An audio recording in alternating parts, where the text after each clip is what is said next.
Welcome to Kenton Teaches. Enjoy the video. You start by verifying your Roblox account email and making sure you can access it. This is critical because Roblox sends codes there. Once done, update to a strong, unique password so an extra step protects a good base. Now get your phone ready, install a top app like Google Authenticator or open SMS on your device. These initial steps matter.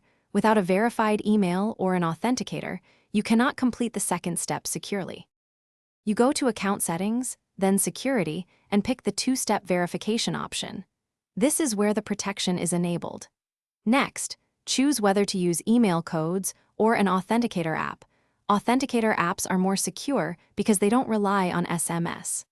When prompted, scan the QR code with your app or copy the key manually, and make sure you store any presented backup or recovery codes in a safe place for account recovery.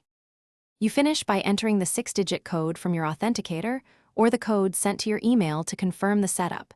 This completes the process. Make sure to test logging in from another device so you verify everything works as expected, and store backup codes offline in case you lose your phone. If codes don't work, check Time Sync on your authenticator app, and, if needed, use the verified email to reset or contact Roblox support for account recovery assistance. Thanks for watching. Please subscribe if this video was helpful.